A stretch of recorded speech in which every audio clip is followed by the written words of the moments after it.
जय जगन्नाथ दोस्तों, आज मैं आया हूँ जगन्नाथ मंदिर। आप लोग देख सकते हैं, ये है जगन्नाथ मंदिर। और मैं आपको आज बताने वाला हूँ कि विष्णु भगवान के जो अवतार है जगन्नाथ भगवान, वो पुरी में कैसे है। तो कल की अवतार से पहले जगन्नाथ भगवान एक कलयुग के भगवान है। और ये कैसे जुड़ा है श्री राम भगवान और कृष्ण भगवान। तो ये तब की बात है जब महाभारत ख़त्म हो गया और गांधारी ने कृष्ण भगवान से कहा कि आप ये युद्ध रोक सकते थे और मेरे पुत्र को बचा सकते थे। लेकिन वो उनको कौन समझाए कि कृष्ण भगवान ने कितना ही प्रयास किया ये युद्ध को टालने के लिए, लेकिन दुर्योधन सुना नहीं।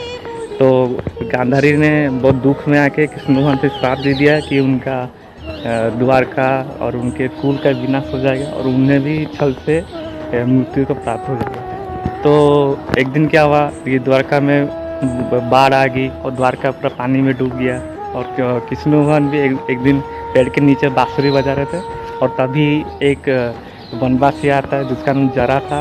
और वो जरा हिरन का शिकार करना चाहता था और वो सोचा कि पेड़ के नीचे हिरन है, तो वो तीर चला देता है और तीर जाके कृष्ण भगवान के पाँव में लग जाता है। वो जब जाके देखता है कि कृष्ण भगवान के पैर में तीर लगा है, तो जरा बहुत दुख प्रकट करता है श्री कृष्ण से। लेकिन श्री कृष्ण बोलते हैं कि ये उनका लीला ही है, क्योंकि वो पिछले जन्म में श्री राम थे और जो जरा जो था वो पिछले जन्म में बाली था। और बाली क्योंकि वो बहुत दुष्कर्म किया था, बहुत गलत काम किए थे, इसलिए सुग्रीव ने श्री राम से सहायता मांगी थी और श्री राम ने सहायता भी की थी। पीछे से बाण चला के और बाली की मृत्यु हो गई। तो श्री राम का मानना है कि पीछे से बाण चलाना अधर्म है, लेकिन वो धर्म के लिए तो मारना ही था। इसलिए इस जन्म में श्री कृष्ण की मृत्यु जरा के हाथ ही होना था, जो कि पिछले जन्म में बाली था।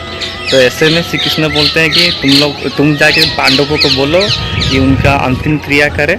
और जरा जाके ठीक वही करता है, पांडवों को जाके बोलता है कि श्री कृष्ण के साथ ऐसे ऐसे हुआ है।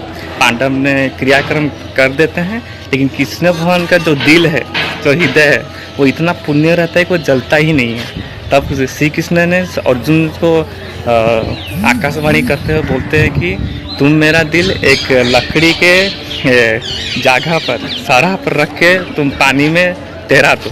तो अर्जुन ठीक वही करता है, वो पानी में श्री कृष्ण का हृदय जो दिल है उसको रख देता है और वो छोड़ देता है। फिर वो जो हृदय है वो जाके पहुंचता है पूरी धाम में। पूरी धाम में फिर एक कबीला है सबरा। सबरा का जो प्रमुख रहता है विश्ववासु, उसको ये दिल मिल जाता है। और विश्वावसु वही है जो पिछले जन्म में जरा था और राम युग में बाली बना था। विश्ववासु को सपना आता है विष्णु भगवान का कि उनका जो श्री कृष्ण के रूप में जो हृदय है वो पूरी में आ रहा है। तो विश्ववासु फिर नदी के किनारे वो हृदय को, दिल को पा लेता है और उसको देखते ही वो चौंक जाता है। वो उसका जो डिवाइन, जो प्योरिटी है, उसको देख वो जान जाता है कि ये बहुत प्योर है, बहुत पावन है। तो फिर वो जो हृदय है उसको वो स्टोन और ब्लू कलर का बहुत चमक रहा था, इसलिए उसको नाम दे देता है नील माधव। तो वो फिर एक गुफा में रख देता है, उसका पूजा करने लगता है। और दूसरी तरफ है इंद्रद्युम्न। इंद्रद्युम्न जो रहता है वो राजा रहता है। इंद्रद्युम्न फिर उसको भी सपना आता है विष्णु भगवान का कि तुम्हें एक मंदिर बनाना है विष्णु भगवान के लिए। और वो गुफा का सपना देखता है जिससे से ब्लू कलर का लाइट निकलता है। तो वो सोचता है, सब पंडितों को बुलाता है और बोलता है कि मुझे ऐसे नील माधव की ब्लू कलर का स्टोन जो चमक रहा है वो कहाँ मिलेगा। तो वो अपना ब्राह्मण जो पंडित रहता है विद्यापति, उसको भेजता है। वो उड़ीसा में हर जगह घूमता है, चलता है कि सबरा कबीला जो है उसका जो प्रमुख है विश्ववासु, उसके पास ये पत्थर रहता है जो कि विष्णु भगवान का ही अंश है, कृष्ण भगवान का अंश है। तो वो जाके जो पूछता है कि क्या मैं उसका दर्शन कर सकता हूँ, तो विश्ववासु मना कर देते हैं। लेकिन विद्यापति भी हार नहीं मानता। वो 3-4 दिन वही गांव में ही रहता है, वो सबरा का कबीला में ही रहता है। और तभी जो विश्ववासु के बेटी जो है ललिता, उससे प्यार हो जाता है और वो शादी कर लेते हैं। तो फिर विद्यापति ललिता से बोलता है कि तुम अपने पिता को बोलो कि मुझे वो नीलमाधव का दर्शन करने दे।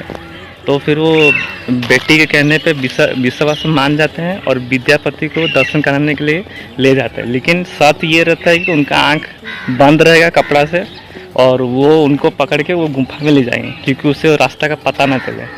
ऐसे में वो अपना आंख बंद कर देते हैं और वो लेने चलते हैं रास्ते में। लेकिन विद्यापति बहुत चालाक रहता है, वो क्या करते हैं, सरसों का जो पेड़ का बीज रहता है वो रास्ते में गिराते जाता है, क्योंकि वो बाद में वो पेड़ बन जाए। सरसों का बीज गिराते जाता है और गुफा में पहुंच जाता है। जब आंख खोलता है तो वो भी चौंक जाता है, देखता है कि ये नीलमाधव तो सच्ची में इतना प्योर और डिवाइन है, वो विष्णु भगवान का, कृष्ण भगवान का ही अंश है।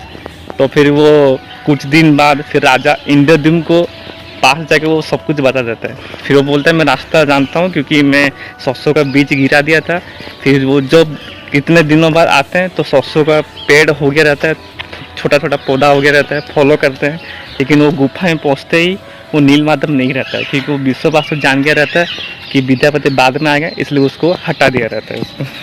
तो राजा ये देखने के बाद कि ये नीलमाधव वो गुफा में नहीं है, विश्ववासु ने उसको हटा दिया है, तो वो बहुत दुखी हो जाता है। लेकिन विष्णु भगवान ने उसे फिर से सपने में देखते हैं, बोलते हैं कि इस बार वो नीम का पेड़ वो नदी किनारे आएगा, उसी से उनका मूर्ति बनाया जाएगा। तो तुम जाके वो नीम का पेड़ का लकड़ी का टुकड़ा जो है उसको लेके आओ। उतने में ये इंद्रद्युम्न जाता है सेना के साथ, देखता है कि सच्ची में एक पेड़ नदी के किनारे है जो कि नीम का है। तो वो सेना के साथ तो राजा बहुत उठाने की कोशिश करते, लेकिन उठा नहीं पाता। लेकिन वो वही बात जाके विश्ववासु को बताता है, तो विश्ववासु क्या करता है, उसे हेल्प करता है और वो फिर उठा के लाता है, और साथ में वो नीलमाधव भी देने का बात कर लेता है। तो ऐसे में वो सोचता है मूर्तिकार खोजता है। इतने में जो भगवान के जो विश्वकर्मा है, जो सब कुछ बनाते हैं, आर्किटेक्चर माने जाते हैं, तो विश्वकर्मा भगवान फिर आते हैं, बूढ़े बन के आते हैं। तो बूढ़े बन के आते ही बोलते हैं कि मैं बनाऊंगा मूर्ति, लेकिन मेरा एक शर्त है कि मैं 21-22 दिन में ही पूरा मूर्ति कंप्लीट कर पाऊंगा, लेकिन उतने में कोई मुझे डिस्टर्ब नहीं करना चाहिए, मैं मंदिर के बंद दरवाजे में मूर्ति बनाऊंगा। तो राजा और उनके रानी जो थी गुंडीचा, वो फिर मान जाते हैं। फिर जब पूरा मूर्ति बन गया रहता है तो ठक ठक ठक ठक लकड़ी का कि वो हथौड़ा का आवाज़ आता है, लेकिन लास्ट में हाथ पैर बनाने का बाकी रहता है, तो उतने में साउंड नहीं आता है, क्योंकि ना छोटा सा बनाना रहता है तो साउंड कहाँ से आएगा।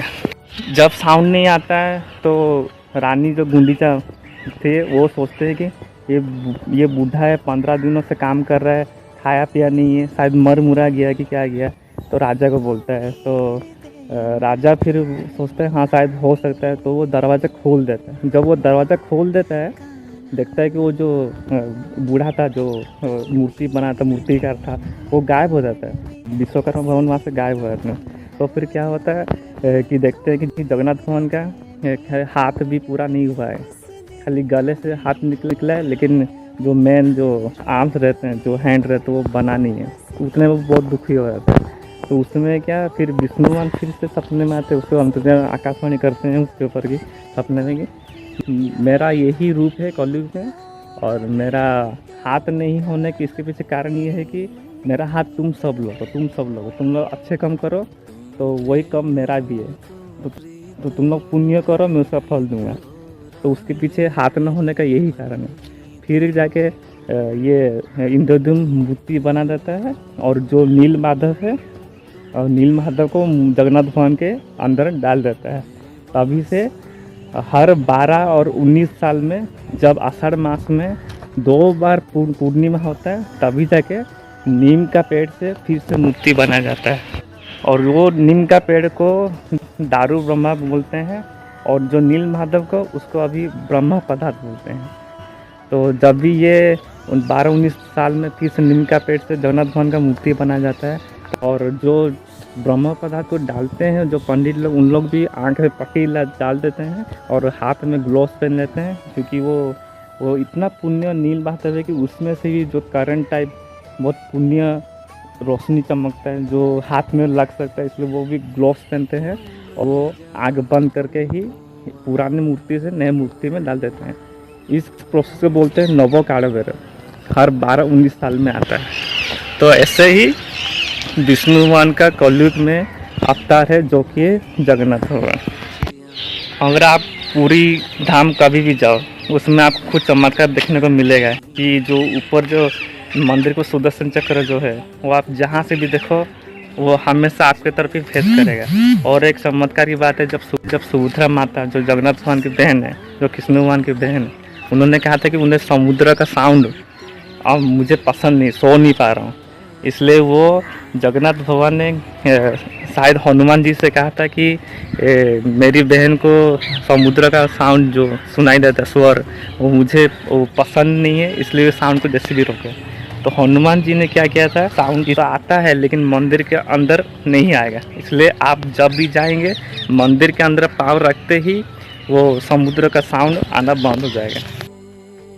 जगन्नाथ भगवान, सुभद्रा माता और बलभद्र भगवान का पूर्ण स्वरूप दिखाई देगा, जिसमें उनका हाथ पैर सब रहता है।